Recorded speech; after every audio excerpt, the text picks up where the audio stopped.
Hello and welcome to episode number 61 of the franchise. I'm your guy over here on the ones and the twos. My name's Daniel Ehrenberg. My name is Henry Papali. I'm your guy on the Garden State Parkway South, the GSP. Take a bus or a car. I can't take the PATH train out there? No, it won't work. Fucking bullshit, man. Yeah, it is bullshit. I agree. Yeah. All right. Hey, today we're covering Major League 2 and Major League. Back to the minors. What? Yeah. All right. Now, these are two very important films. What a crucial episode of the franchise. Yes. Yeah. All right. I think this is up there with our Rocky coverage and Jaws coverage. Speaking of our Rocky coverage, we got called out on Twitter. Oh, I saw that. Yeah. All last episode we were saying Major League, it's the first sports movie we're covering. Inspirational sports. We did fucking 7 Rocky movies. I know. Does that speak to us just thinking of Rocky as just such a classic movie just about Rocky and just being Rocky? It's so iconic, not even thinking about it as a sports movie? I think it speaks to me not thinking about boxing as a sport, which is wrong, and it is I think sport. I thought about that too, because we had said one time, a long time ago, you were reading down one of the lists of highest grossing movies, and you said, you were giving me hints, and you said, like number 5 is, I guess it's kind of a sports movie. And I remember saying, well, yeah, it's a sports movie. But then I guess I got warped into your psychology of thinking and completely didn't think of it as a sports movie. So, yeah. There it is. Franchise transcriber Henry Papali with the update on a previous episode. All right. Yeah. Didn't that guy say something else, too, that we... I'll look it up for the closing show notes. Yeah. But yeah, that was all good stuff. That was PSEU42 on Twitter, that guy? Oh, yeah. Yeah, long-time listener. Yeah. All right, let's talk about Major League 2. Mm-hmm. Are you ready? I'm ready. I'm more ready than they were when they made it. Oh, please. They were ready. Listen, I'll say right off the bat, Major League 2, I talked about it last week, flagged it up. I've seen Major League 2 the most of any of these movies. This is the second time I've ever seen it. Yeah, that's crazy to me. This was a staple of my childhood. I watched it a ton. The versions of the characters in this movie I know better than the versions in the first one. That is tragic. Yeah. Because that's the problem with the movie. One of them. Yeah, interesting. Yeah. Well, I think that really speaks to our ages, because it's like the perfect thing. Because, I was 11 when the first one came out. You were 8 when this came out, and probably 10 when you were watching it a lot on video. So it was your staple as the first one was mine. Yeah. So. Omar Epps is my Willie Mays Hayes. That's fucking insane. Yeah. That's so insane. It is. But it's true. Yeah. All right, Major League 2, David S. Ward's back to direct, but weirdly did not write this movie, even though he wrote the first one. Key point, yeah. Key point. This was written by a fellow named R.J. Stewart, who, people might know. I'm not joking. From? This fella went on, only a year or two after Major League 2, to create the TV show Xena Warrior Princess. Are you serious? I swear. Wow. Yeah. Wow, you blew me away just now. Okay. Mm-hmm. So yeah, he was doing fine. He worked in that syndicated world for a while. He also created the show, I don't know if you remember this, but I sure do, Cleopatra 2525. Never heard of it. it was in that same block with VIP and Hercules: The Legendary Journeys. Oh boy! So this guy likes his mythology. Yeah, Kevin Sorbo should have been in Major League 2. Who's that? The guy who played Hercules? Yeah, he would have been good. Might as well have thrown him in there. Sure. Yeah. They could have had like a baseball player where it's like, this guy came from the jungles of India. He looks like Kevin Sorbo. Why not? Yeah. We had him from every other corner of the globe. It's true. Yeah, right. It's a real global cast. Oh, yeah, very much so. Major League 2 was released March 30th, 1994, with a budget of $25 million. Wow. Box office of $30 million. Ouch. It's a little bit of an ouch. I don't know. Oh. I'm shocked they made a third movie with that. With that gross. Right. Well, I mean, it was almost a completely independent production from this, was it not? I mean, you had a few returning people, but well, the third one, yeah, that's true. That's what I mean. Yeah, we'll get there. Right. It was number 45 in the box office, just ahead of Blank Check. The fuck is that? A movie I saw in theaters. It's about this kid. I'm telling you, dude. This kid, he comes across like a fucking bank robber or something. Something like this. I don't remember the exact plot. But the guy was like, keep your mouth shut, kid. I'm going to write you a check. He writes him a check. It's blank. So the kid writes on it like millions of dollars. Okay. And what? Go ahead. No. Go ahead, sir. He goes and cashes it. And the whole movie is like about this little kid who like buys a mansion and like he's eating a lot of ice cream and he's driving around in like a convertible. Wow. I just don't. Who was in this? Anyone? The kid was Brian Bonsall. I remember that. I don't think he turned into anybody. Let me look it up. Not. Blank Check. I bet. I know he had like a butler in this movie. I wonder if the butler was anybody. I think James Rebhorn was the criminal. Oh, the late Miguel Ferrer was in it, as well as Tone Loc. How about this all-star cast? The other wild thing, am I right? Yeah. Funky Cole Medina. It's true. Yeah. Okay, so the movie that it was just below at the box office, Hank, was I Love Trouble. Nick Nolte, Julia Roberts. Yeah, remember that? I Love Trouble. Yeah. Good one. Horrible movie. Almost unwatchable. I remember that movie coming out at the time. What were they thinking? It's like this weird half, like, they were going for some kind of like old school romantic, Cary Grant type thing going on there. Yeah. A lot of quick dialogue. Yeah, and you got repartee. Yeah. Because when I think, charming romantic lead, I think Nick Nolte. The weird thing about it is he is a charming romantic lead. To think in that movie, really? That I never saw I Love Trouble is Nick Nolte, and then 4 years later he's in Affliction. What the fuck happened to that guy? Well, he's awesome in Affliction. That's a great movie. Yeah, it is. Yeah.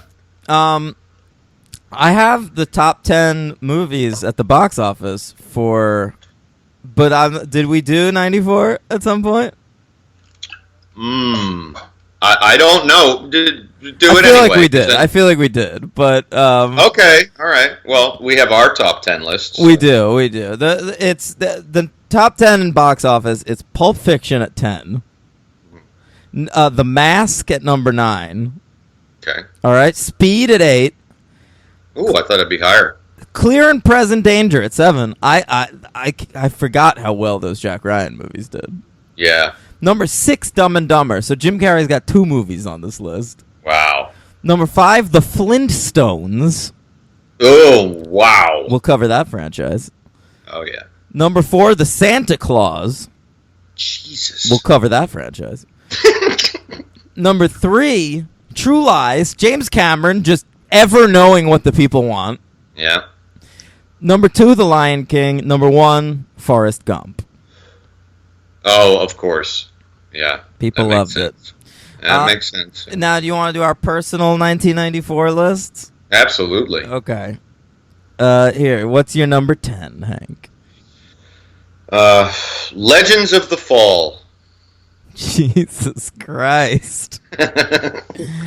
Great movie. All right. Although I can always tell when I'm looking at my lists, because we did them together, as the people might know. If you haven't been listening, we did about 7 years ago. I can always tell when I have a very clean list with no scratch marks on it that it might have been a tough year.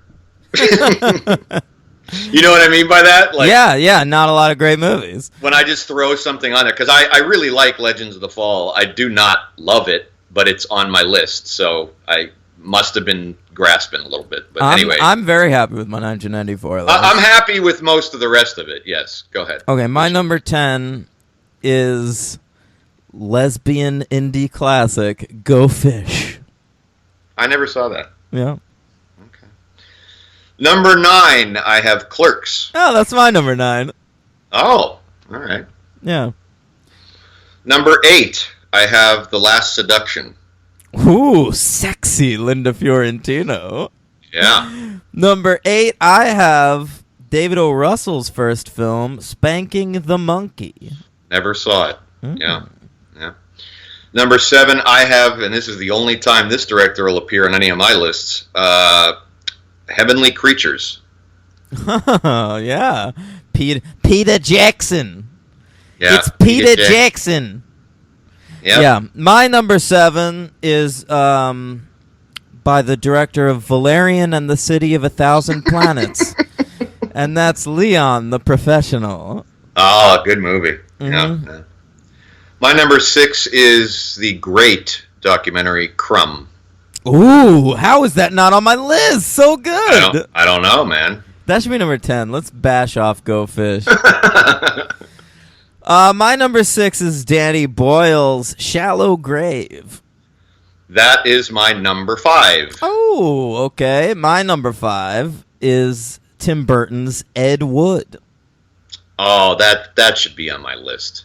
That should probably be in place of Legends of the Fall. Probably. My number 4 is Death and the Maiden. What's that? Great movie. Roman Polanski. Oh. Sigourney Weaver, Ben Kingsley. Yeah, great movie. I haven't seen it. It's one of the best movies he's done. It's excellent. My number 4 is Peter Jackson's Heavenly Creatures. Oh, there you go. My number 3, wow, I have 2 John Dahl movies in 1 year. Number 3, Red Rock West. Oh, fuck, that's a good movie. That's your boy, too. Yeah, Nicky Cage. Yep. My number 3 is Wong Kar-wai's Chungking Express. I never saw that and always wanted to. Yeah. Good one. My number 2 is one of your favorite movies of all time, The Shawshank Redemption. Not on my list, buddy. Yep. Yeah, sorry, people. Not a fan. My number 2 is the documentary Hoop Dreams. Oh, you know what? I hadn't seen Hoop Dreams when I did this list, and I have since. That would definitely be on my list very high. Okay. So, okay. And the number 1 movie of 1994, I'm pretty sure I can just say yours and yours Pulp and Fiction. mine. Just say it. Pulp Fiction. Yeah. All right. Killing the suspense, but that's okay. Pulp Fiction. It's Pulp Fiction. Pulp Fiction. Yeah. No Forrest Gump to be found on either list. No, and I don't hate that movie. I know you're not a fan, but I've grown to hate it. I didn't used to hate it. I think when I saw it in the theater, I think I actually liked it, but I've grown to not like it at all. Mm-hmm. Okay. You know, shrimp. Give me that shrimp. My buttocks. I had a classic tweet once about Forrest Gump. It's one of my best tweets of all time. I'm trying to remember what it is.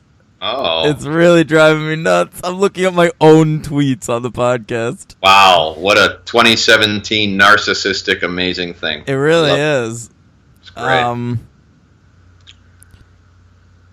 I fucking can't find it, dude. Oh. I can't find it. Oh, it'll pop up. Just keep looking at your own greatness. You'll find it. That's what I'm doing. Yeah, right. Mm-hmm. Well, in the meantime, you want to do the plot? not really, but we'll share plot duties on this because I would just do my usual blow through it, and then you're going to be like, I can't believe you're skipping over. I found it, Henry. I found it. Let's hear it. This is one of my best tweets ever. Okay, all right, Follow me on Twitter at Low Stakes Daniel. Ah. It's a Game of Thrones joke. Okay. Okay. All right. Get ready for this. I'm ready. Hey, you know Forrest Gump, Henry? Yeah. Forrest Gump knew a lot of White Walkers. Okay? The notable exceptions being Bubba and Lieutenant Dan. Get it? Because Bubba's black and Lieutenant Dan couldn't walk. Yeah. Nice. Thanks for the clarification. You ain't got no legs, Lieutenant Dan. I know that. Yeah, well done. A classic. That's a great tweet. Thank it's in you. The Twitter Hall of Fame. Thank you. I appreciate it. Where's the Twitter Hall of Fame located? When there is one, where will it be located? Probably Silicon Valley. Really? Yeah. Probably be like in Abilene, Kansas. You think so? Get that Twitter Hall of Fame out of here. Yeah, no, that's... I don't know what goes on in Kansas. I recently found out that Kansas City wasn't in Kansas. I never knew that before, like, last week. Well, I think, and I'm sure we'll get tweeted about this. There's a Kansas City, Missouri, but I thought there was also a Kansas City, Kansas. I've been told no, but maybe I've been misled. I feel like there is, Okay. but it's important that we figure that out. Also, there's a really good book called What's the Matter with Kansas. Anyway, plot on... Also, if you haven't heard of this movie, The Wizard of Oz, it's worth watching. In the words of our fearless leader, not many people know Wizard of Oz. It's a movie. Not many people know. Right? He likes to say stuff like that. Sad. It's great. Yeah. I love it.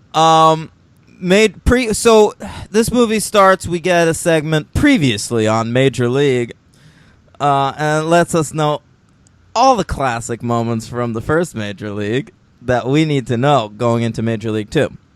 I will say, Major League 2 comes out in 1994. They waited 5 years. Yeah, they did. It was a long gestation for this. That's not great. No, it's not, and especially when it's one of those things that Rocky does, but pulls it off pretty much, is that these events take place a year later. Yeah. This does take place a year later. Also, I want to just get this out of the way. Major plot correction, probably my fault. I wasn't thinking about it because baseball had changed when from 89 to 94 and obviously from 89 to now. I think we said that, they won the pennant in Major League. They didn't. Because, of course, in 1989, there were not 3 divisions in each league. There were only 2. So for the Indians to be playing the Yankees, it would have been a divisional series. So they won the division. They did not go to the World Series. I have a fucking question about that. Yeah. These are inspirational sports movies, and at the end of all of them, we're asked to cheer for this monumental achievement from the teams. In the first 2, the Cleveland Indians. In the third one, the Buzz. Right. But there's not a World Series to be found in this franchise. It's true. It's true. Why are all of these movies asking me to give a shit about the ALCS? Yeah, first the ALDS and then the ALCS, and it's like, And then just a random fucking game between a major league team and a minor league team. yeah, that's a big problem in the third one. Yeah. I agree. It takes a long time to get to. Well, we never get there. We never see the World Series, and we're never told that they won the World Series. No. I assume maybe they thought the third one was going to be made, and that would handle that. But this team ain't doing it if they film it now. I know Sheen said on his Crazy Tour, what was it called? Whatever. Violent Torpedoes or something. Yeah, something like that. That it was Tiger Blood #winning. Right, it was in the works, Major League 3, and David S. Ward said like 7 years ago it was in the works. Yeah, it ain't in the works. Yeah, he wanted to do Major League 3, ignore Back to the Minors entirely, and bring back Ricky Vaughn. But also, how are you doing that? Like, Charlie Sheen was like 50 already at that point. Right, you can't do it. I don't know what they were thinking. But anyway, good that we pointed that out. Yeah, so, okay, so the Indians begin the season having won the ALDS and then losing the ALCS to the Chicago White Sox. Do they say that? Yeah, Euchre says it at some point, and Jake has a passing remark to one scene where they have Rene Russo in. Yeah, Rene Russo appearing unbilled in this movie, just doing her friend a favor, I assume. I definitely think so. Yeah, because Jake says something like, "I never made it to the series," but Jake is Tom Berenger. Yeah, I don't know any character names. Okay, that's not even true though, because I do know Dorn, I know Ricky Vaughn, I know Taka. Pedro Serrano. Yeah, I think he's always just Tom Berenger to me. Anyway, yeah. Willie Mays Hayes. So you know every character. I know every character name except for Tom Berenger. Okay. Yeah. So go ahead. So what do we got then? So we start out the season. We're not the same guy. Everything's gone to their head. Yeah. It is weird. Like, they didn't win the World Series. They just won the ALDS. They didn't even get to the World Series. Yeah. But everyone's really changed. Yeah. So, Ricky Vaughn grew out his hair, is like a spokesperson now for a bunch of different products. He's dating your favorite actress, Allison Doody. He's flat out dating Allison Doody from The Last Crusade, Indiana Jones and The Last Crusade, which I was just loving. Right, and she's back. Great to see her. She's doing an American accent though, and it's shaky. It is very shaky. Yeah, I actually didn't even, to be honest, I didn't even think when I first heard her in the movie, I didn't think she was doing an American accent. I thought, they're just letting her talk the way she talks. No, it's an it's an attempted American accent. It is bad. I think it's the worst one we've covered since Emily Mortimer in Scream 3. I think you're probably right. Yeah. So everyone's changed. Pedro Serrano, he's like very zen now. He's traded in Jobu for a Buddha. Yeah. He doesn't have the same sort of fire under him. Yeah, Dorn now owns the team. Dorn owns the team, which I don't understand at all. He was neither. Not on the brink of retirement in the last movie. No, he wasn't. But now he owns the team. And Omar Epps is replacing Wesley Snipes. Bad idea. Willie Mays Hayes has changed the most of all. He's now become a different person. Literally. He's Omar Epps. He's just flat out Omar Epps. And I gotta tell you, this didn't bother me. Mm-hmm. Because Omar Epps is really giving it his all. He's really trying. Yeah, I think Omar Epps is pretty good in this. I agree. It's just a silly decision. They should have just given Omar Epps a new character, and just said Wesley. I mean, of all movies in a baseball movie, it's so easy. You just say he got traded and just make him a new character. It's not even like you got to come up with some big story. It's true. Willie Mays Hayes, I guess, was such a breakout character in that first one, but they're not really bringing back the character. No, and because, Wesley Snipes at that point, fucking forget it. His train had left the station. I mean, he was demolition manning, and he was rising sunning, and what else, man? He was off and running, right? I mean, he was a big star by that point. He was all over the place in 90. I mean, he was White Men Can't Jumping. He was Money Training around this time. Yeah. Yeah. Yeah. So he didn't need this. But Omar Epps, I think it's worth it to have Omar Epps in this movie just for the scene where we see a trailer. Because the way he's changed isn't just that he's Omar Epps. He's now like he's been in a movie. So there's this new movie starring Willie Mays Hayes as Black Hammer, and his partner is White Lightning, played by Jesse the Body Ventura, franchise crossover. Yes, sir. And that was very enjoyable. That was fun. Mm-hmm. That was fun. Yeah. And, but I think, this will tie into getting into the plot anyway. I think that the big problem with the movie is that every characteristic that made the characters funny in the first one is taken away. Every one. I mean, Willie Mays Hayes doesn't want to run, and that's his ability. Dorn, we don't get to see. First of all, the first movie made no intimation that he was bad with money. And all of a sudden, he's just this fucking horrible financier who can't keep anything straight. Also, the first movie set up that Dorn's ambition in life was to get away from baseball entirely, and that's right, and be like a star of the screen, right. Kind of have like a Mario Lopez career or something. I think that's what they were going for anyway. Or like even endorsements, doing Right Guard ads and shit. Right. Yeah. So no, I mean, nowhere did it imply that he wanted to become like a baseball executive. No. And two of the biggest other things that are terrible ideas is that Wild Thing isn't wild. And that Pedro, this was the most glaring, turning Pedro Serrano into a friendly Buddhist is not funny, and it's not interesting at all. Like, in the first movie, he's like terrifying and hilarious, and that's gone. That's all gone.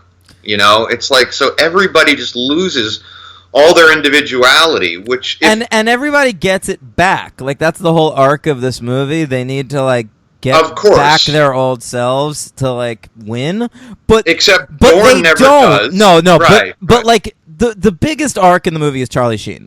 If Tom Berenger was the star of the first movie, Charlie Sheen is the star of this movie. Yeah, and fucking he doesn't become Wild Thing again until the last like 5 minutes of the movie. Yeah, with an excellent wig. Yeah, I know, and. I actually like that scene, but it's like too little too late, man. Right, exactly. Mm-hmm. And Pedro really doesn't ever come around at all. You don't even understand. Like, he's goaded into becoming back to sort of angry, but he's never really. So it's like at one point I wanted to see him like Chuck Buddha over the center field fence and just bring Joe Boo back, and that never happened. No, Joe Boo joins Buddha. Right, it's just fucking dumb, and it's just and then we got a Japanese import. All right, let's talk about all the new additions in Major League 2. There's a lot of new characters. Well, one of them is fantastic, in my opinion. But go ahead. Well, let's start with the Japanese fella. Yeah, let's do it. He's a little bit of a stereotype.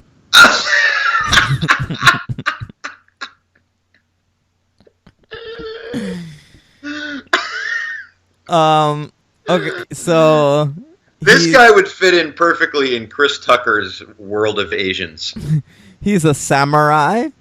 Yeah. He's got samurai swords and robes.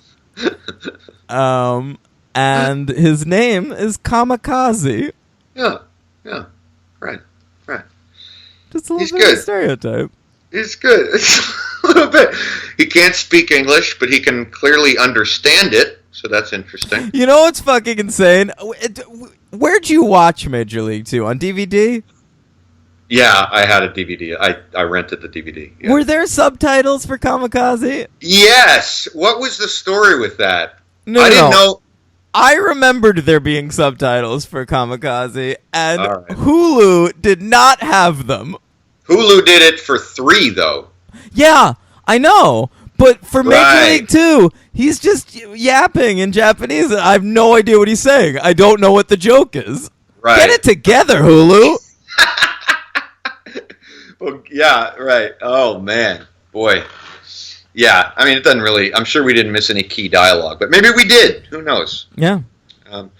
I like the new edition. I always thought she's lovely. I don't know why she didn't have a better career. Wait, which other new edition are you talking about here? Well, I have a couple, but the one I was going to say was Connie Conehead is in this. Yeah, Michelle Burke is the Who's actress's adorable. name. She's adorable. Yeah, she's great. I always thought she should have had a bigger career, too. She's also very memorable as Wiley Wiggins' older sister, Jodie, in Dazed and Confused. Oh, that's right. That's the other thing I know her from, and that's it. These three things. Yeah. So go ahead. That's What it. else? Well, favorite. She is adorable, though, and she's sort of like... But it is odd. Like, she's introduced as Charlie Sheen's ex, who I guess he had some kind of important relationship with before... Before baseball. Well, before getting into that duty. Well, yeah, I just say bit before baseball because she's nowhere to be found or mentioned in the first one. So. Well, that's my question, is when the fuck did he date this woman? I assumed it was like kind of a high school sweetheart situation, and then he like went to jail, and they broke up, and then went to the majors. And But this is like a lovely lady who like teaches. I mean, what the fuck is she? A youth counselor? Yeah, it looks like it. Yeah, it looks like something like that. Yeah. Like, why was she with Wild Thing Vaughn? I don't know. She likes riding a Harley, and maybe she was a badass too. I mean, that's intimated at. I don't know. I guess. By the way, the fact that she's a youth counselor in this movie, I think is that's what Yasmin Bleeth is doing in Basketball, and it must have been a reference to Major League 2 in hindsight. Oh, really? Yeah. Oh. I never saw Basketball. Oh, you're missing out. That's what I hear. Yeah. In other additions in this movie, franchise crossover, Henry. Alternate universe Keith David is in this movie. David Keith. Yes. Yeah. Yes. And he is fantastic. Yeah, he's really good. I fucking love him. He's the only thing I remembered from the first time I watched this. That's and crazy. He doesn't disappoint. He's like a villainous character. Oh, he's so fucking funny. Jack Parkman. I love the name. Yeah, he's good. So what movie? We previously covered him in The Two Jakes. Is that right?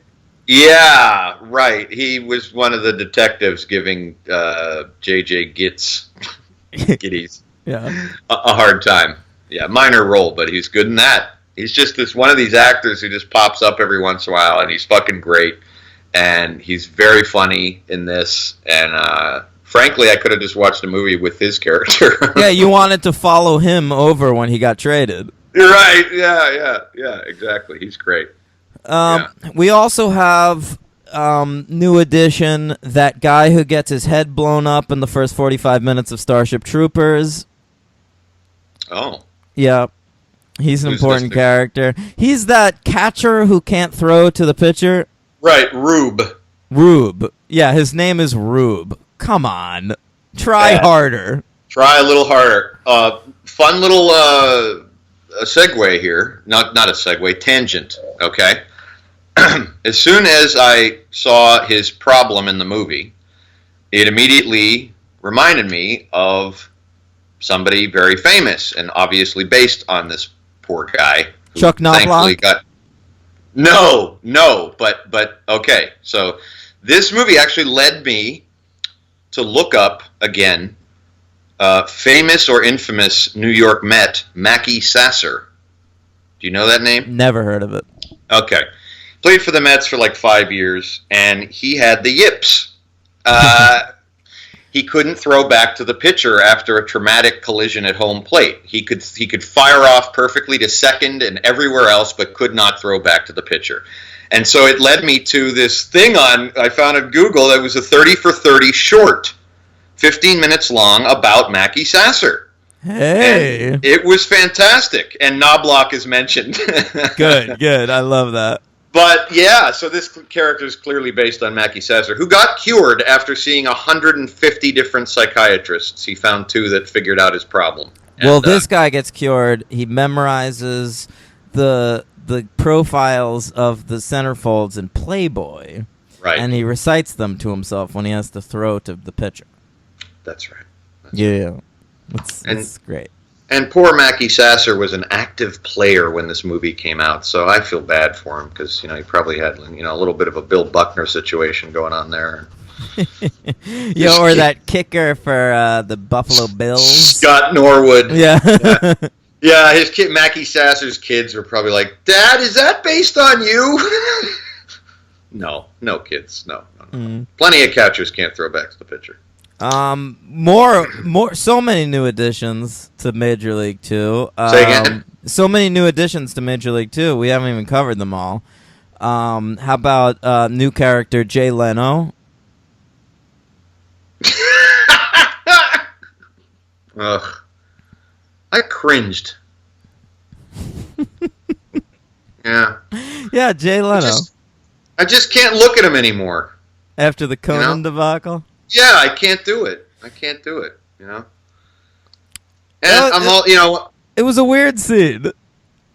Like, Ricky Vaughn goes on The Tonight Show and tells this crazy story about, like, his motorcycle and being a nut job, and then the crowd's silent, and Jay Leno's like, okay, next guest. And it's like a story that totally would have killed on The Tonight Show. Right, that's true. Yeah. Yeah, I don't understand it at all. Maybe it's not the story. Maybe it's that if it was Johnny Carson or Conan, it would have killed. But Leno doesn't react the way a good talk show host should. Yeah. Did you hear about this? All right. Hey, another new addition and my MVP of the movie, Henry. Uh-oh, I already know what fucking is coming here. Randy Quaid. Crossover! Randy Quaid. Who will have the distinction of being 2-time nominee and winner of my LVP award. God, he's my MVP. I loved him in this. I wanted to put mute on every time he was on screen. He's like a fan in this movie. The way, we saw like Neil Flynn in the last one. Right, a much less subtle incarnation. Yeah, he grows increasingly disenchanted with the Indians throughout the movie before regaining his fandom at the last minute. Like everything in this movie happens at the last minute. Yeah. And I thought he was genuinely funny. I did not. Okay. Not for a second.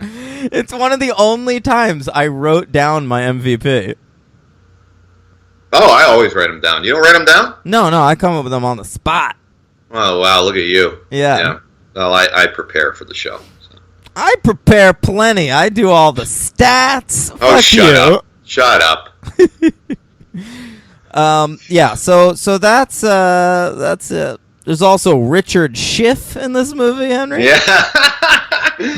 Now, this might have been, when I was going to ask you, was this like right pre-West Wing or what? This is well before the West Wing. Oh, is it? I didn't remember when that first aired. West Wing first aired probably right around the time of Major League 3.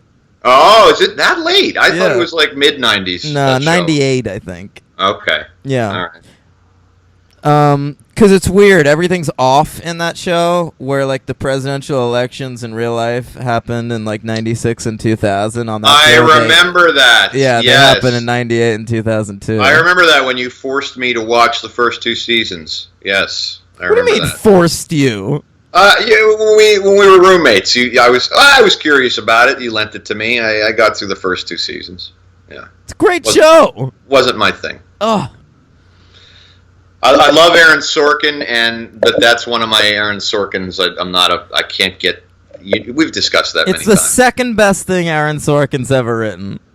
Yeah, not that I've seen. So speaking of Aaron Sorkin, who wrote Moneyball, I was talking about Social Net.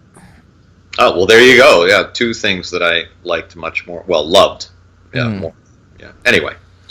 So that's Major League 2, pretty much. And I mean, the coach has a heart attack, and right. Behringer becomes the fucking coach.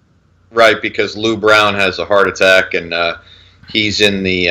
Rachel Phelps comes back, rebuys the team, buys it back. Not a good move with the script. Doesn't work. Yeah, I don't know why we need that character in this movie. We don't. And actually, one of the things I did find funny, I liked when Lou Brown was in the hospital watching British television and had the game on in his ear. I thought that was pretty funny. I thought that was pretty good, too. Yeah. I thought Euchre still worked in this. He's trying. I like that they start him out sober at the beginning of the movie. Like, he's got a big bottle of water next to him. Right. And then as the Indians start sucking more and more, like, he just falls deeper and deeper until, like, towards the end of the movie, he's just, like, passed out drunk in the recording booth. I thought that was pretty good. Yeah, that was. I agree. Yeah. Yeah. You know, look. I gotta know. I gotta ask you. Now, you've seen the first one and this one now again. I mean, what's your comparison here? What's going on here? I mean, the first Major League's a real movie. This one isn't. But I have nostalgia for this movie, legitimate nostalgia that was not busted. Oh, all right. And I still had a fun time watching it. I'll probably watch it again at some point in my life. Interesting. All right. Yeah, I was disappointed because I actually not remembering anything about it. I had a little bit higher expectations. I thought it might not be as weak as I remembered it, but it was for me. And yeah, but I didn't hate it. It had its entertaining moments. So I'm going to go with 2. All right, I'm going to give it a 3. 3. Oh, so less. You do like it less than the first one? Then. Yeah, by a lot. But you know, it's fine. Look, if you want to see a real movie, like if you're looking for an actual comedy that works, like has a good screenplay and good performances, watch Major League. Right. If you're at home on a Sunday afternoon and you're fucking bored and you want to throw something on, Major League 2. All right. So my MVP is David Keith. My LVP is Randy Quaid. Your MVP is Randy Quaid. Who's your LVP? It's fucking Sheen. Ooh, really? And I'm not sure it's Sheen's fault. It might be a byproduct of the screenplay, but all the dynamism he has in that first one is just gone in this movie. Yeah, it is. It's a bummer. Yeah. I did like the closing credits with Stevie Ray Vaughan. Oh, boy. I liked the closing credits for a different reason, Henry. What's that? I noticed an actor. Uh-oh. There's an actor in this movie named Courtney P. Okay? Okay. And I just want to throw out the fact that there's a Duty and a P.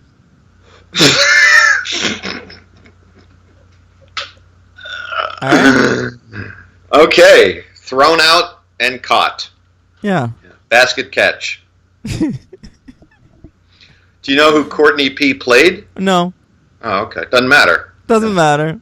All right. But I know it's a man named Courtney.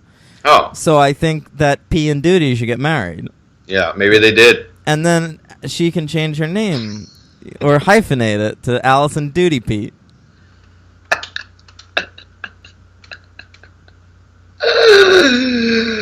We are in the stratosphere of the intellectual cosmos for this episode. I'm loving it. Mm-hmm. Loving it. Well, that's all I got on that. They win the ALCS. They win the ALCS. Jesus. Yeah, still not in the series. Well, yeah, they made it to the series, but we don't know what happens. No, we don't know what happens. No. Well, we kind of do. We learn a little bit in Major League Back to the Minors. Let's get to it. Well, I got a superhero count. Oh, go for it. Just 3. Okay. 2 that we've covered. Richard Schiff was in Man of Steel. Oh, yeah, I kind of remember that. Yeah, he was like a doctor or something. Jesse Ventura, again, was in Batman and Robin as an Arkham Asylum guard. I remember, yeah. And this is a good pull, which I didn't have to look up. Jay Leno? Probably, who knows? I couldn't click on his name. I know. Marvel did a Jay Leno like backup comic in some of their comics in like the early 2000s. It was like a Spider-Man Jay Leno team up comic. So superhero count Jay Leno. Yep, very serious. Go look it up. Wow. It exists. Jesus. No, I'm gonna ask you. I'm gonna see you. You can David Keith. David Keith. That sounds right. Major movie. Major movie? Mm-hmm. I'm not saying it was a good one, but it was a major movie. Major motion picture. Daredevil? Yep. Yeah, that sounds right. Oh, I got it. He was fucking Daredevil's dad. That's right. Yeah. Yeah. What's that character? Battling Jack Murdoch. You got it. Mm-hmm. Yeah. Man, that was a good pull. I'm proud of myself for that. Oh, I'm proud of you too. Yeah. We should cover Daredevil at some point. How? Elektra. Oh, I never saw Elektra. Are they really connected? I mean, I know they're connected, but are they connected? Affleck shows up in Elektra. Oh, he does? For like a cameo, but yeah. I didn't even know that. Okay. Mm-hmm. All right, that'll be fun. Fun one-off. Yeah. And we can talk about the TV. Maybe when the TV show comes back, we'll do that. All right. Yeah. Fine with me. Conversations for off-air. Okay. Before we go into Major League 3, let's just we forgot to at the beginning to mention our theme music. Oh, yeah. Like Ricky Wild Thing Vaughn, we now have a theme song. That's right. And I wanted to bring that up right at the beginning. I'm an absent-minded guy. Henry's doing me a favor by bringing it up now. But we do have a theme song. I'm into it. I hope you guys are too. Give us some feedback if you want. Tweet at us at PodFranchise or Low Stakes Daniel, or email us at thefranchisepod@gmail.com. Yeah, it was a collaboration between our good friend Jason Harris and me. That's right. That's Jason Harris on the ones and the twos, and and what's he doing? Keys and that, playing a little guitar. He's playing a bass. Yeah. And he added a little keys and drums, and I'm playing guitar, and he mixed it, and we were pretty happy with it. I think it's kind of a cool little thing there. So. I like how it came out. So that's going to be our theme song from here on out. It's one less thing I have to do for the podcast. No, it was an endeavor. It was lots of fun though. But it was fun to do. It was fun to try to write something like that and fit it into our overall vibe. Yeah. So, as Kanye West once said, every hero needs his theme music, and we are true heroes. We are. We're here. We're the heroes for the fandom of the franchise. So there you go. That's right. All right. Major League Back to the Minors. Oh, yep. One of the least essential films that we have ever covered. I mean, this is you're right up there with like Home Alone 5. Yeah, the Holiday Heist. Yeah, you're right. Yeah. Very not unessential. Is that a word? Unessential. Inessential. Innocent. I don't even know if that's a word. It is. It's an unassuming film. Very just low key, kind of. I felt like I was in a tube going down like a lazy river watching this movie. Which I gotta say, sometimes works to its advantage. I agree. I found it's just less aggressive than Major League 2. And Right. on some Right. level, I enjoyed that. I agree. Yeah. I agree. It's not trying so hard to be anything. It also has two performances that are better than anything in Major League 2. Are you going to say Goggins? I wasn't going to bring up Goggins, although it's very exciting that Walton Goggins is in this movie. We'll talk more about it after I do the stats. Okay. But, yeah, Major League Back to the Minors, I'll just flag it up right here. You never need to see this movie. Ever. But if you find yourself watching it, Yeah. it's got its moments. Yeah. Yeah. Just keep it on in the background while you're cooking. Yeah. Yeah. You won't even notice it's there.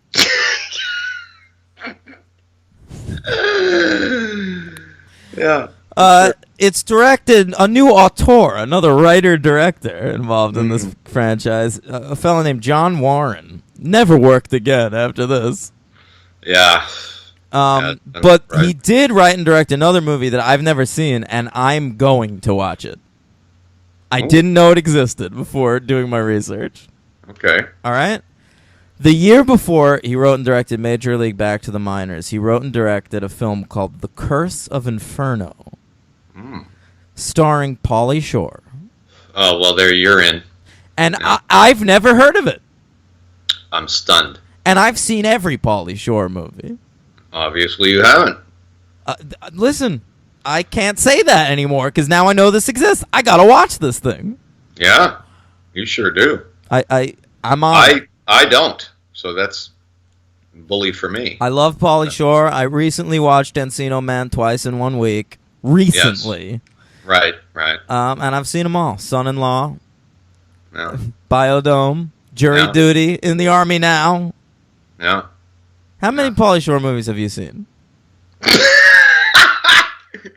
I think I saw Encino Man, and that's it. Of the ones you named. You're missing out. Nah, I'm sure it's a gap in my filmography. You're missing out, buddy. Yeah, but not having seen his movies, I did grow up with him on MTV The Weasel. every minute of my life. Yeah. Yeah. Yeah, I'm sure I remember even as a kid, his catchphrases would come out of my mouth. Do you understand the words that are coming out of my mouth? Oh, Yeah. boy. All right. What are you doing over there? Masturbating? No, I was drawing a three-dimensional square, like a cube. I'm glad to hear you're so engaged. Sorry, I won't do that. I didn't think the mic would pick that up. It sure did. Okay, all right. Major League Back to the Minors was released April 17th, 1998. Yes, sir. A budget of $18 million. That's Wow. too high. Certainly high. What did it take in there, Dan? $3 million. Aww. Ooh. Where'd that rank in '98? Came in at number 165 at the box office. Not too bad. Third round draft pick.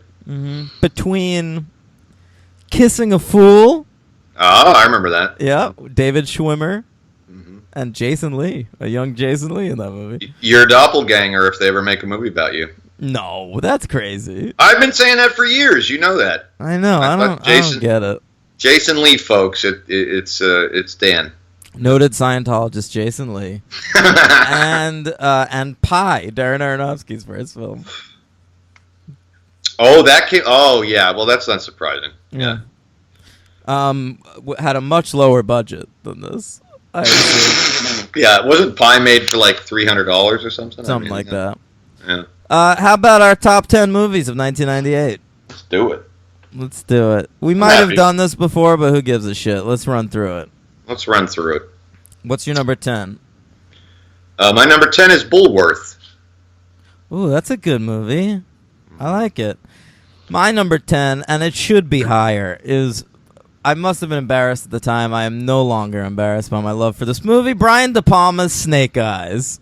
There you go. Yeah, number 10? Yeah. It's a good year, though. I'm happy with this list. I was standing next to you. Maybe you were just too ashamed to put it up higher. I think that's right. I was harassing you for it or something. Mm-hmm. Number 9, American History X. I have Pi, the aforementioned Pi. Right. Number 8, I have Buffalo 66. I have Steven Soderbergh's Out of Sight. All right. Number 7, I have Rounders. Not on my list, but good movie. I have The Truman Show. Not on my list. Yeah. Never really got into that. I love that movie. I've watched it pretty recently, and it holds up for me. Well, you also love reality television, so. I didn't at the time of seeing that movie, though. Yeah, well, it didn't. Well, yeah, it existed, but yeah, right. Mm-hmm. Okay, number 6, I have Out of Sight. I have American History X. Okay. Number 5, I have Rushmore. Ooh, I have Run Lola Run. Oh, good call. Number 4, I have Pi. I have Buffalo 66. Number 3, I have Run Lola Run. I have Todd Solondz's Happiness. Oh, yeah. Number 2, I have The Thin Red Line. Yeah, remember when Terrence Malick was good? That's my number 2 as well. Yeah, I do remember that. Such a long time ago. And the number 1 movie of 1998 is The Big Lebowski.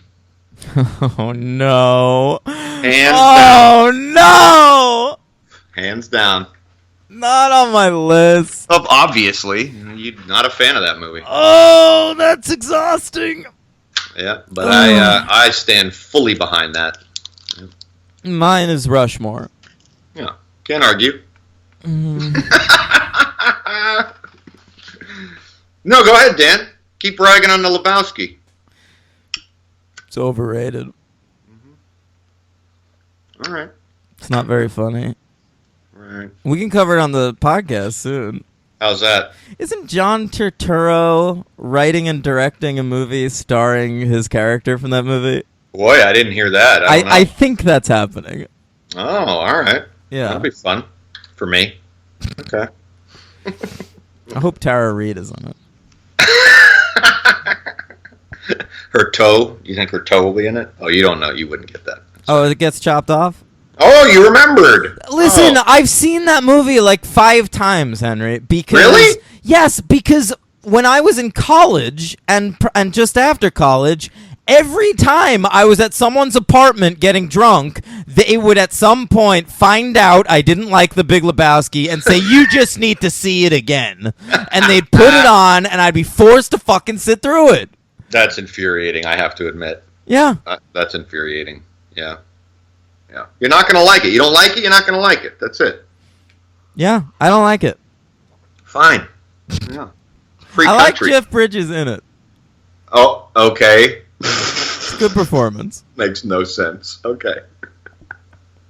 All right. Hey, man, it's a free country for a while, so you're fine. Okay. Major League Back to the Minors.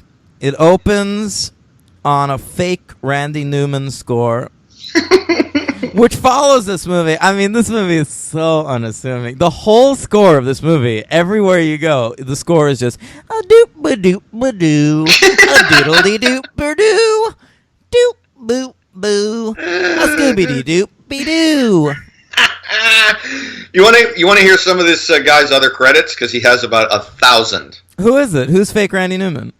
Robert Folk. Okay. Folk.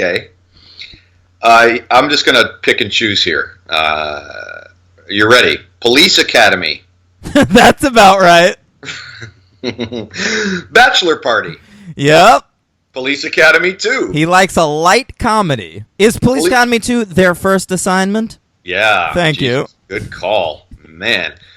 Police Academy 3, 4, and 5, and 6. Holy shit. Can't Buy Me Love. Did he not do 7? If that is Mission to Moscow, then he did. That is 7. Okay. He did Loaded Weapon. Loaded Weapon 1. Right. That's right. Ace Ventura: When Nature Calls. Sure, he scored that scene where he crawls out of the rhino's ass.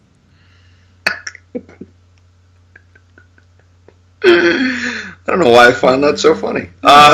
Sorry. Kung Pao Enter the Fist. So this guy just does these bad comedies. That movie's directed by the guy that directed When Nature Calls. All right. American Pie presents Bandcamp. Oh, we'll cover those soon. I really want to do the American Pie movies. Well, we're not doing Bandcamp. Yes, we are. It was straight to video. We're doing all the straight to video ones. We have to talk about that. Okay. Maybe as bonus episodes? Maybe. Okay. Beethoven's Big Break. That's another Beethoven movie? How many of those are there? Straight to video. God. And he did Van Wilder. Oh, sure. Did he do Van Wilder 2, The Rise of Taj? That's what he did. Okay.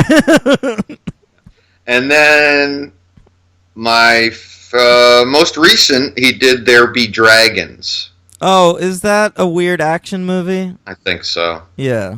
He did a lot of television, which we don't need to get into. What? Like what?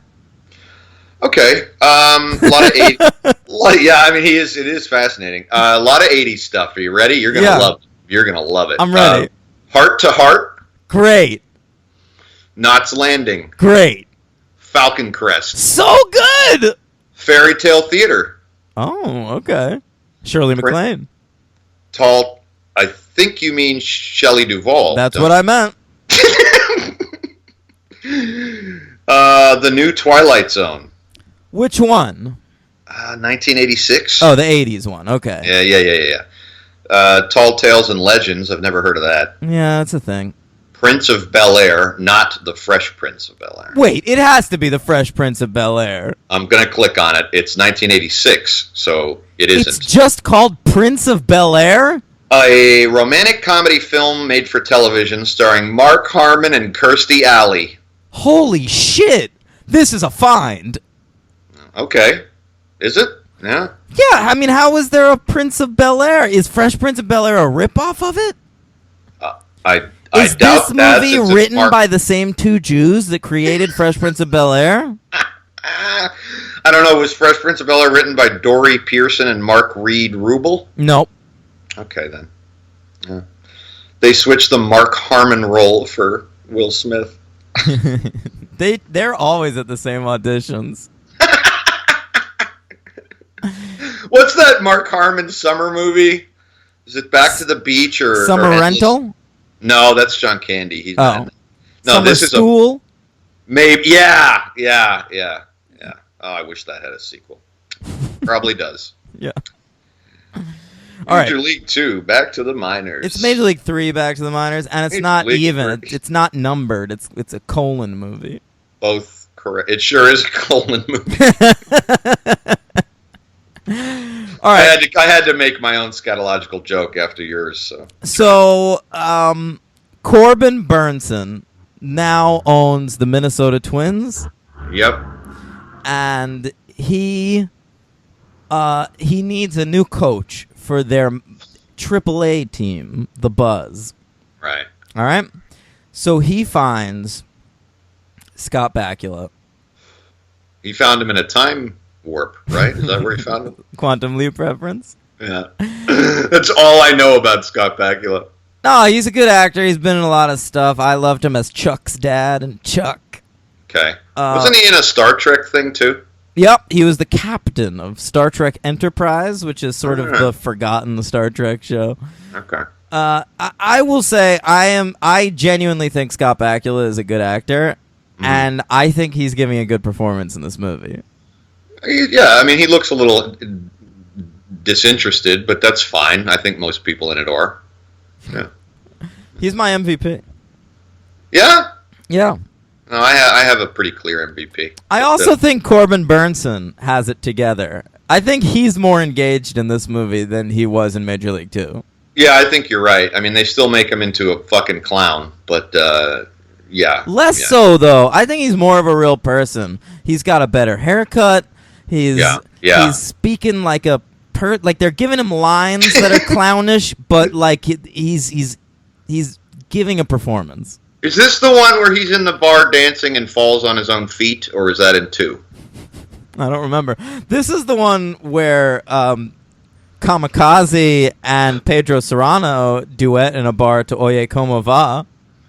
Yeah, I was a little. I got to tell you, I was a little surprised to see Dennis Haysbert coming back for this because I know his career at that point hadn't. He didn't do Far From Heaven yet, but he had done Heat 3 years prior. Nah, he's still doing whatever.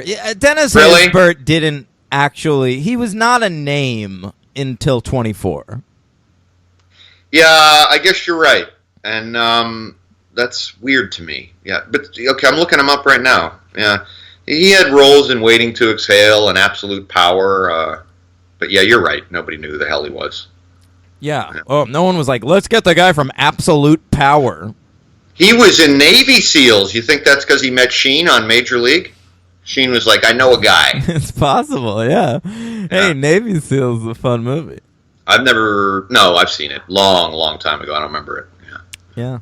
Great Navy SEALs reference in Clerks. Oh, really? I don't remember. There's a scene, they show a guy walk into the video store and he just goes, ooh, Navy SEALs. Oh, what a movie. Yeah. Oh, we're going to cover that at some point. Is there a sequel to Navy SEALs? Yeah. Oh, Clerks, you're talking about. Yeah.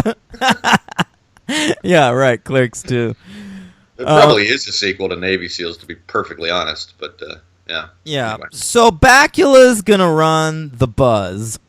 And they're a real ragtag bunch. Another team of people with raw talent that he's just got to get together. And weirdly, has 3 members of the Cleveland Indians from... I mean... What is going on in this movie? I don't know, man. It took me a while to figure out what was going on. I'd say the first hour of the movie, I thought that the dancing character, the ballet dancer, was the same person as the pitcher. I thought that until almost the end of the movie. Okay, good. So it wasn't just me. They look very similar. They're like identical. I did not know. I thought it was like, oh, it's a surfer guy who's the pitcher who's also a ballet dancer. That guy's just so barely a surfer guy. Like, yeah, right. They gave him a puka shell necklace, and they were like, "That's his character trait." And one time, he says, "Dude." Yeah. The first time we meet him, they should have got John Cryer for that role. Cha. Yeah. Yeah. And they got this old black fella playing Pops Morgan, who I was absolutely convinced from the beginning was a coach. And then when he was standing at first base with a glove, I was like, no, he says what? He's an outfielder, and Bakula moves him to first base. Right. But before we see him in the outfield, and he greets Bakula in the clubhouse, I thought, oh, that's his pitching coach or something. Yeah, I enjoyed that character actually. Yeah, well, he was good. He was a good actor. That guy. I don't even know who he was. But, I've seen that guy and stuff. Maybe I'll look that up. I'll look it up. I got it right here. Okay. Yeah. Tom Berry. What? But what's he been in that I've seen? Cold Case. What? No. Cold Case. No. ER. Maybe. Babylon 5. Ooh. Space Jam. All the greats. Diagnosis Murder. Lot of stuff. Jag. Hey, he's in the Fast and the Furiouses. We'll talk about him pretty soon. Oh, he was in Curb Your Enthusiasm in one episode. Huh. Yeah. Oh, The West Wing. He's in a few episodes. Okay. Yeah, I mean, this guy, he's just one of these. I feel like there's a lot of these guys. Like, he plays the dignified old black guy. That's he's the Ossie Davis role. Yeah, pretty much. That's a good call. He's also in Independence Day. Oh 94. Boy. Oh, all right. I'm glad he's still alive. Yeah, what do you mean? That was in 1996.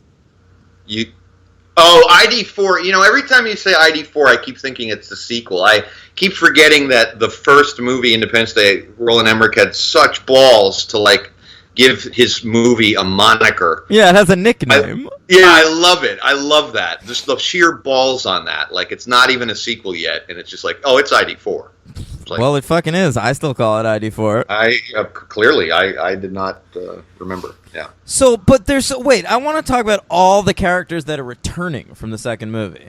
Sure. Yeah. I sneezed. Gesundheit. Thank you. So this is what I don't understand. The Cleveland Indians won at the very least the ALCS just a couple of years ago, and now we're doing a movie about a minor league team. Yeah. But here's Pedro Serrano, who quit baseball apparently, and now he's back, and they find Taka, the kamikaze, running a mini golf place. Right. Just randomly on the road. Right. And when he joins the team, we get a sweet rendition of Turning Japanese by the Vapors. I wrote it down. Yeah. We get the Southern hillbilly from Starship Troopers who can't throw to the pitcher. Yep, Rube is back. Rube is back, and he was a World Series starting catcher just a couple of years ago, and now he's in AAA, and he not only can't throw to the pitcher, he can't throw to third base or second base or first base. Right. Yeah.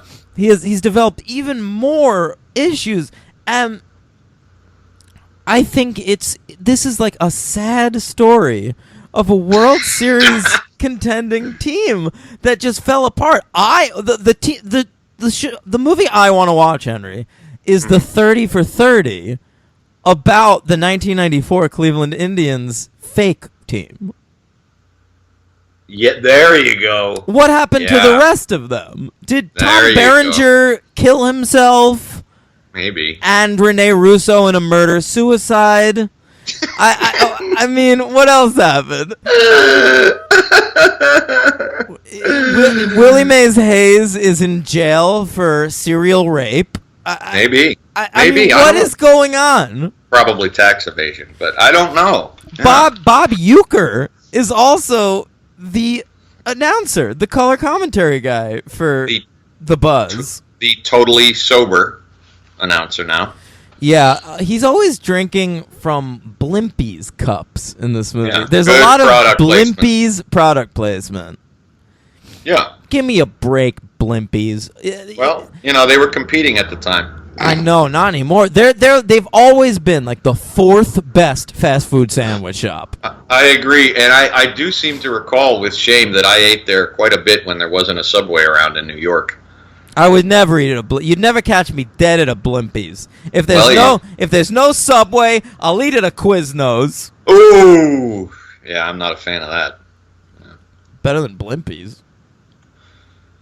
Yeah, I remember there was a Blimpies that was like a dual store in New York. It was like a Blimpies / some other shitty chain. Like Pizza Bell Taco Hut? Right, but not as high profile. Sure. It's like Blimpies and Gus's Gyros, something like that. Sure. That sounds good. Yeah. The cottage. Anyway. Oh, man. That was a joke only for me. Yep. Okay. So, I mean, it's a really weird movie about a minor league baseball team with a bunch of major league players on it. What? I was just going to say, with two major games in it, unnecessarily so. Yeah, so Scott Bakula has a feud with the coach of the Major League Minnesota Twins, played by Married with Children neighbor Ted McGinley. Oh, that's where I knew that guy from. Yeah. Jesus, I couldn't place him. Okay. When Jump the Shark first came out as a website, they used to call Ted McGinley the patron saint of jumping the shark, and there was like a whole section of the website that were like shows that were long-running shows that Ted McGinley came on in a late season, and it was canceled soon after that. Oh, really? Yeah. Okay. Huh. All right. Interesting. So he's in this movie. So what ends up happening is the Buzz plays the Twins twice in this movie. Twice. And the Buzz wins, right? That's it. Yeah. Yeah. They tie them the first time because McGinley turns the lights out in the stadium. Right. So Bakula lobbies for the rematch to be played in the Buzz's home stadium. And wants to be, if they win, the manager of the Twins. And then when they win, doesn't want to be the manager of the Twins. Yeah, he decides like he wants to teach players. Yeah. Right. There's one player on the team named like Downtown Judy Brown or something. Right. Nice call. And that's played by, one of the great TV actors. And movie.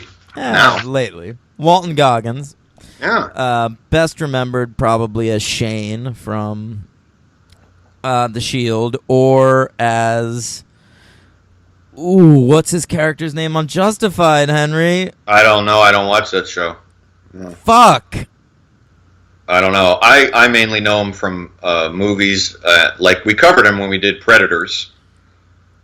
And he's had quite a good movie career, actually, now. Wow, what else has he been on? Boyd Crowder, by the way, is his character on Justified. Oh, okay. Yeah, he's amazing on that show. In the last, 6-7 years, post Predators, he's been in Lincoln. He was in Django Unchained, Hateful Eight. Oh, right. He was great in the Hateful Eight. Walton Goggins is a great actor who's at his best when he's playing the fucking scum of the earth. That's true. He needs to be a neo-Nazi in Justified, commit a murder-suicide. The Shield. Spoilers for The Shield. And, Or right now, the show he's in, Vice Principals. Yeah, he's a complete asshole on Vice Principals, which is a totally great show. Highly recommend it. Oh, yes. I don't need to see Walton Goggins as a young buck, a young baseball phenom. It's definitely, it took me aback. It's odd. It's very odd. Yeah, very weird. But he's good in it. He's my MVP. Yeah, that's not surprising. He's great. I love Walton Goggins. I'd watch him in anything. Yeah, he's great. Walton Goggins is an actor at this point. If I see a TV show and it says Walton Goggins is in it, I'll watch it. He's in this really terrible show about SEAL Team 6, a miniseries, and I checked out the first episode just because Walton Goggins was in it. And? No, it was horrible. I didn't finish it, but he was in it. Right. Yeah. Weirdly, there's another actor in this movie from The Shield that was also on the strike team. Oh. And it was just really weird because there's only 4 characters on the Shield strike team, and 2 of them were in this movie. Kenny Johnson is the actor's name. Oh yeah, he played Lance, right? Lance the Dance. Sure. Well, I know that for reasons later revealed. Okay. So yeah, half the cast in The Shield is in this movie. Half the cast of Major League 2 is in this movie, and the guy from Quantum Leap. It's very odd. It is odd. Mm-hmm. Yeah. And 2 guys named Juan Lopez. Oh boy, very funny. I didn't get that joke. So they're twin brothers, but they're both named Juan Lopez. That's the joke. Well, we want to make fun of Latinos, and Sure. we couldn't figure it out, so. We do have Carlos Liston as the evil Latino character. Who's Carlos Liston? He's the big burly hitter for the No, I know who he is in this movie, but is he an actor I should know? Oh, I don't know. I didn't bother. I thought he was fine as the villain, the Sure. David Keith of this movie. Yeah. He's not as good as him, but no. I'm gonna check him right now. He seemed like he should have been a he henchman on Breaking Bad or something. Yeah. Tuco Salamanca. Yeah. He was very Tuco Salamanca. Yeah, no. His real name is Lobo Sebastian. That's a great name. Yeah, it is. That's a kick-ass name. No credits where I'm looking, but you know where I'm looking, so. Wikipedia. Yeah. Great. I'll look him up right now on IMDb because he got me curious for Lobo Sebastian. Okay. What else we got in this movie? Anything? Not really. I thought the girlfriend was nice. She's not given anything to do, but she's nice. Scott Bakula's girlfriend. She's fine. I thought that was going to be like a storyline, though. So did I. And I it's could've not. used It's just like Scott Bakula has a girlfriend and she's around. Like, Yeah. that's it. Right, it's true. Yeah, she's around to support everything he does. Yeah. Yeah. So thanks for that. All right, I'm on your favorite website, IMDb. He's got 67 credits. Wow, that's a lot. A lot of TV. You ready for some? I'm ready. Lethal Weapon. The TV show. Yeah. Love one it. episode. Lucifer. Okay. MacGyver. Oh, you don't have to read all of them. I'm looking now. He's also Yeah, on I'm the Rush Hour TV show. Yeah, I see that. And how about A lot this? He of- was on the short-lived Wesley Snipes show, The Player.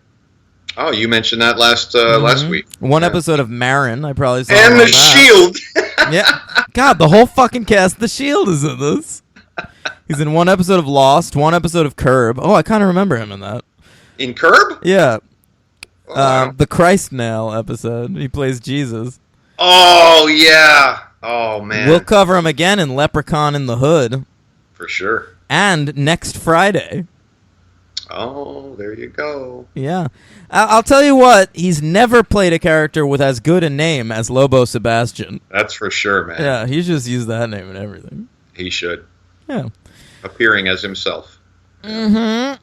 Okay, you have anything else? Nope. I do. One more thing. At one point in this movie, I wrote this down. There's a Dirty Harry reference. Oh, yeah. Okay. Yeah, good call. Good call.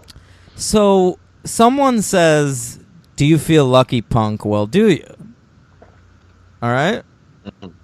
But when he says it, they play the Ennio Morricone score from The Good, the Bad, and the Ugly. They sure do. So it's like a mixed, like it's like they fucked up, right? Right. Like, Well, I think they thought "Do You Feel Lucky, Punk" was from The Good, the Bad, and the Ugly. I think you are right. Yeah. Yeah. Because you can't give them the credit to think that they knew it was Dirty Harry and just didn't feel like playing Lalo Schifrin's score. So you know that it's, yeah, they didn't know. They didn't know. It's odd. It is odd. Yeah. All right, that's all I got. MVP Goggins, LVP. I got to go with Ted McGinley, man. Oh yeah, no, you know what? That's a good LVP. He's just He's a really cartoon annoying. character. Yeah. Yeah. And for such a weirdly low key movie that like it just rambles about, he's kind of the most aggressive part of it. Yeah, he's very histrionic. You know? Although the team up of Kamikaze and Pedro Serrano is annoying at times. I agree with that fully. Yeah. Yeah. So my MVP is Scott Bakula, Okay. and I'll go with you with Ted McGinley on LVP. All right. And I will say Bob Uecker, where I thought he was an asset to Major League 2, I'm over him at this point. Yeah, agreed. He's not funny. I don't think he has one good line in this whole movie. No, and he's got a weird co-host that Yeah, like I recognize that guy, but yeah. he's just trying to annoy the whole movie, and it's Right. not interesting and it's not funny, and I don't understand why he's torturing this fellow. Me neither. Yeah. Yeah, yeah. I'm going to go with 2 stars. I'm gonna give it 3. Wow. Really? Yeah. Okay. All right. I mean, my rating is based on the fact that I was expecting a total piece of shit, and it really isn't. It's just a totally innocuous, watchable movie. Yeah. It is. It's very innocuous and very watchable. Yeah, but it doesn't warrant a 3 for me. But It's probably a 2, but it was a pleasant surprise. yeah. I did see this movie. You were watching it for the first time. I saw it when Correct. it came out, and I remembered it a little bit. But Oh, okay. for years, I thought Tom Berenger was the Scott Bakula character in this movie. I could see that. Yeah. Yeah, but no. I got a 4 count. Superhero? Yeah. Okay, Tom Barry, Pops Morgan, sure. played a SHIELD agent in the 1996 cartoon of The Incredible Hulk. I bet that S.H.I.E.L.D. agent had a very dignified voice. I bet he did. Ted McGinley Oh, played Aquaman in Batman: The Brave and the Bold, Good. That's a good pull. Interesting. and various roles in the Justice League cartoon. Okay. And Kenny Johnson. That's the Shield guy? I Yeah. mean, like, from the Shield, not a Shield agent. Right, but he was in Smallville. Surprise! Played a character named Tommy Lee, and Tommy Lee? Yeah, is that a character, big guy character? Yeah, he's the drummer from Motley Crue. Oh, that's who he played in Smallville then. Yeah.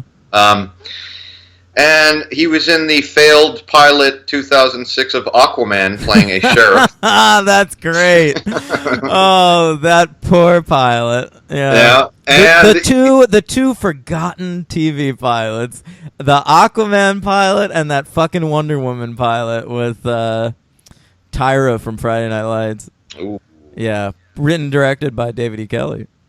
Okay. Oh, all right. Mm-hmm. And he was also played a character called Heat-Seeking Dennis in Blade. The first Blade? Yeah. His character's name is Heat-Seeking Dennis? Yeah. That's odd. Yes, it is odd. And last but not least, Walton Goggins was in The Crow Salvation as a detective. Very interesting. And cooler than that, coming up, he's going to play Sonny Birch, whoever that is, in the upcoming Ant-Man and the Wasp. Oh, that's nice. Yeah. Looking forward to seeing Walton Goggins in a Marvel movie. But I will say, The Crow Salvation, I'm endlessly fascinated by the Crow movies. That is the third Crow movie with Kirsten Dunst. Oh, okay. Yeah, The Crow Wicked Prayer, which I've always wanted to see, is the fourth one with David Boreanaz. How many are there? There's 4. Oh, I've only seen the first one. Yeah, we should cover those. Oh, yeah, for sure. Yeah.